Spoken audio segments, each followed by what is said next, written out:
Hello students, कैसे हैं आप लोग। उम्मीद करता हूं कि स्वस्थ होंगे और पूरी एनर्जी से पढ़ाई कर रहे होंगे। आइए आज क्लास 12th में आज के लेक्चर में बताएंगे आप लोगों को कि संधारित्र में संचित स्थितिज ऊर्जा कितनी होती है, कैसे निकालते हैं। इसके पहले बताया गया था कि किसी चालक में संचित ऊर्जा कैसे निकालते हैं, स्थितिज ऊर्जा कैसे निकालते हैं। आज जो है संधारित्र में हम लोग निकालेंगे स्थितिज ऊर्जा यानी संचित स्थितिज ऊर्जा। तो जैसा चालक में आप लोगों को बताए थे कि चालक को जब आवेशित किया जाता है तो उस दौरान कार्य करना पड़ता है और वही कार्य उस चालक में क्या हो जाता है, स्थितिज ऊर्जा के रूप में संचित हो जाता है। तो ठीक यही चीज जो है इसमें भी होता है कि संधारित्र, अब यहाँ चालक के जगह पे क्या ले लिया, संधारित्र ले लिया। तो संधारित्र को आप क्या करेंगे, आवेशित करेंगे। तो संधारित्र को आवेशित करने के दौरान कार्य करना पड़ेगा और वह कार्य इस संधारित्र में क्या हो जाएगा, स्थितिज ऊर्जा के रूप में संचित हो जाएगा और वही स्थितिज ऊर्जा आपसे पूछी जा रही है। ठीक है, तो आइए जो है ये हमने लिख रखा है, ऐसे ही आप लोग नोट्स बना लेंगे। किसी संधारित्र को आवेशित करने में किया गया कार्य ही उसमें स्थितिज ऊर्जा के रूप में क्या हो जाती है, संचित हो जाती है। अब चलिए आप तो इस संधारित्र पहले मानेंगे। ठीक है, तो मान लेते हैं कि ये जो है एक संधारित्र है और इसका ये धनावेशित प्लेट है और इसका ये जो है ऋणावेशित प्लेट है। ठीक है, यानी कि इस पर प्लस क्यू आवेश है और इस पर माइनस क्यू आवेश है मान लेते हैं। ठीक है, अब इसे आवेशित करना है तो इसे बैटरी से जोड़ना पड़ेगा। तो चलिए इस संधारित्र को आवेशित करते हैं बैटरी से जोड़ करके। इसका जो है धन प्लेट ऐसे जोड़ दिया, ये बैटरी का धनात्मक सिरा है और ये ऋणात्मक है। ये आपकी हो गई बैटरी। ठीक है, अब ये आवेशित होने लगा।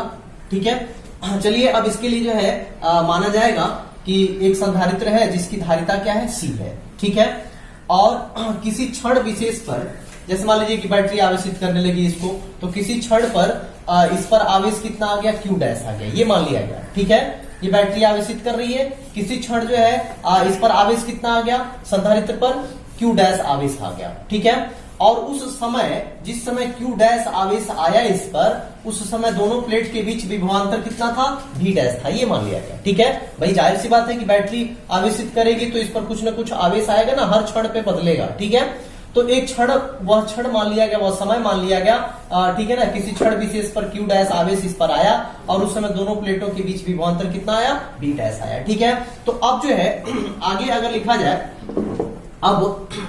अब जो है अगर V डैश का मान हम लोग लिखें तो क्या आएगा, V dash is equal to Q dash upon C। ऐसा क्यों, तो फार्मूला बताया गया था आप लोगों को, V बराबर होता है Q अपान C। ठीक है, तो इससे हम लोग क्या लिखेंगे, V डैश, क्योंकि इन दोनों प्लेटों के बीच विभव कितना है, विभवांतर कितना है, V डैश आपने माना है। ठीक है, और आवेश कितने आवेश पर माना है, तो Q डैश आवेश पर माना है, तो Q की जगह पे क्या लिख देंगे, Q डैश लिख देंगे। धारिता इसकी वही है, C डैश है, C है। अब उसके बाद से आगे जरा सोचिए कि संधारित्र को और आगे अगर जो है अति सूक्ष्म आवेश दे दें तो किया गया कार्य कितना होगा। भाई ये बैटरी इसको आवेशित कर रही है तो कार्य तो हो रहा है। ठीक है, तो अब जो है आगे अगर ऐसा मान लिया जाए कि इस संधारित्र को Q डैश आवेश दिया जाता है, अनंत सूक्ष्म Q डैश आवेश, DQ आवेश दिया जाता है। ठीक है, सूक्ष्म आवेश जब भी हम मानते हैं तो ये डिफरेंशियल फॉर्म में लिखते हैं। ठीक है, बताया गया था आप लोगों को। तो अब इसको जो है कितना आवेश दिया जाता है, इसको जो है DQ आवेश दिया जाता है इसको। ठीक है, तो आगे लिखिए, संधारित्र को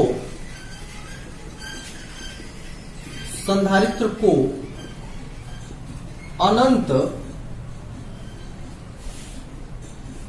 सूक्ष्म आवेश यानी बहुत छोटा आवेश, अनंत सूक्ष्म आवेश DQ देने में किया गया कार्य,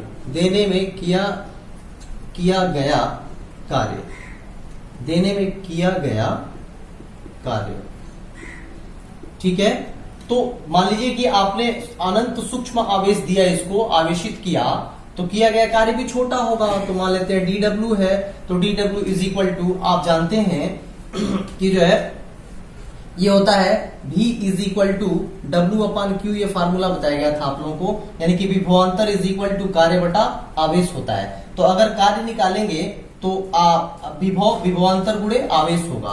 तो यहां पर हम लिख सकते हैं क्या, विभवांतर गुणा क्या, आवेश।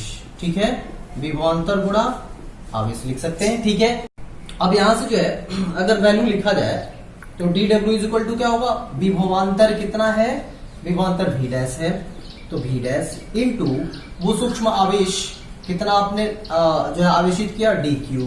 ठीक है, तो q v डैश और dq, इसको मान लीजिए आप समीकरण नंबर 1, और समीकरण नंबर 1 से आप जो है v डैश का मान इसमें रख दीजिए। ठीक है, और ये लिख सकते हैं dw is equal to v dash की जगह पे आप लिखिए q डैश अपॉन c और इंटू dq।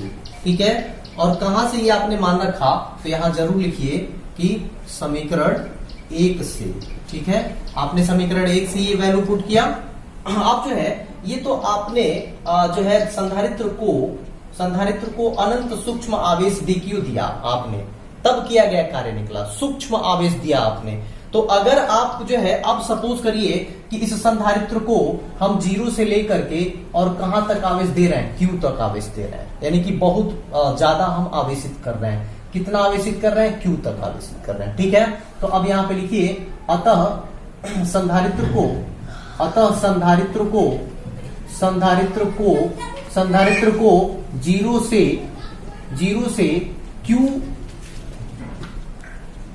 0 से Q आवेश देने पर किया गया कार्य।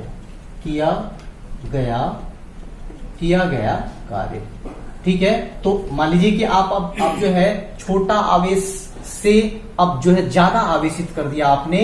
ठीक है, एक रेंज दे दिया कि 0 से हम कहां तक अब आवेशित कर रहे हैं, Q तक आवेशित कर रहे हैं, तो किया गया कार्य ज्यादा होगा। तो अब क्या हो जाएगा, W इज इक्वल टू, आप जानते हैं इसके पहले कई बार बताया जा चुका है कि अगर हम सूक्ष्म पार्ट अगर हम निकाल लेते हैं, उसका इंटीग्रेशन कर देते हैं, तो टोटल पार्ट का हो जाता है। ठीक है, तो यहां पर आपने dq आवेश एक सूक्ष्म आवेशित किया, तो उस दौरान किया गया कार्य निकाल लिया। तो अब अगर आप 0 से Q तक आवेशित करेंगे तो किया गया कार्य निकालना होगा, तो क्या करेंगे, इसी का इंटीग्रेशन कर देंगे। ठीक है, यानी कि समाकलन कर देंगे।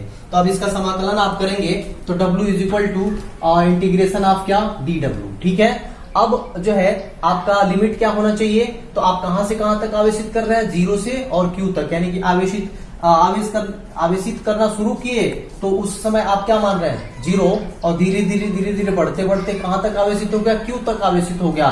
तो लोअर लिमिट हो गया 0 और अपर लिमिट हो गया क्या, Q।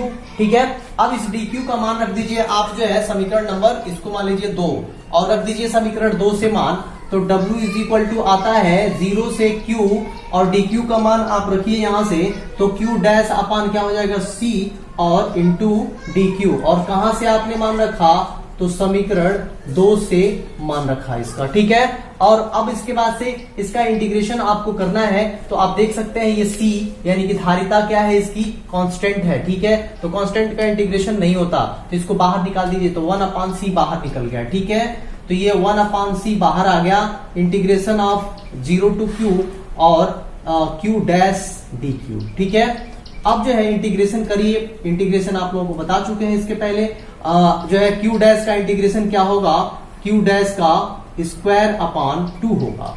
ठीक है, और लिमिट अब लगा दीजिए 0 से कहां तक, Q तक। ठीक है, आप लोग फिर से याद दिला दूं आप लोगों को कि अगर मान लीजिए कि x dx हो इंटीग्रेशन, तो इसका पावर क्या है, 1 है, तो एक पावर जुड़ जाता है तो 2 हो जाएगा, और उतने ही से क्या हो जाता है, डिवाइड हो जाता है। और लिमिट अगर यहाँ पे 1 और 2 है तो लोअर लिमिट 1 और अपर लिमिट 2 होता है। ठीक है, आइए इसको सॉल्व करते हैं। अब देखिए आगे जो है 1/c और ये 1/2 कांस्टेंट है, बाहर निकाल दीजिए 1/2, तो बच गया क्या, सिर्फ और सिर्फ Q डैश, इसका क्या, होल स्क्वायर, और 0 से Q तक। ठीक है, अब उसके बाद से अगर आगे इसको और सॉल्व किया जाए तो 1/, लिखा जा सकता है 2c, और यहाँ पर जो है लोअर लिमिट, अपर लिमिट और माइनस लोअर लिमिट रखते हैं, तो Q डैश की जगह पे अपर लिमिट Q है तो Q डैश को हटा के हम क्या लिखेंगे, Q लिखेंगे, और इसका स्क्वायर है तो Q स्क्वायर हो जाएगा माइनस, अब देखिए Q डैश को हटा के 0 रखेंगे तो 0 का स्क्वायर करेंगे, ठीक है। अब उसके बाद से थोड़ा सा और आगे जो है सॉल्व करते हैं इसको, तो 1/2c, ठीक है, ये आपका 1/2c इंटू, अब देखिए यहाँ क्या बच गया, सिर्फ Q स्क्वायर बच गया, तो यानी कि कुल मिला के जो रिजल्ट आया वो W इज इक्वल टू 1/2 और Q स्क्वायर अपान क्या आया, C आया। तो ये तो निकल गया किया गया कार्य। अब आप देखिए कि स्टार्टिंग में बताया गया था कि यही कार्य जो है इस संधारित्र में स्थितिज ऊर्जा के रूप में संचित हो जाएगी, ये चीज लिखा भी गया है। तो अब यहाँ पे लिखिए, चूंकि संधारित्र की स्थितिज ऊर्जा, संधारित्र की स्थितिज ऊर्जा U बराबर किया गया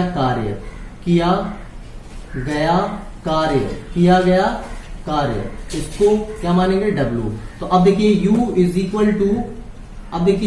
इक्वल टू क्या होगा भाई, आप देख सकते हैं U is equal to W की जगह पे आप ये रख दीजिए 1/2 और Q स्क्वायर अपान क्या, C। तो ये आपका निकल के आ गया स्थितिज ऊर्जा, ठीक है, ये निकल के आ गया आपका क्या, स्थितिज ऊर्जा।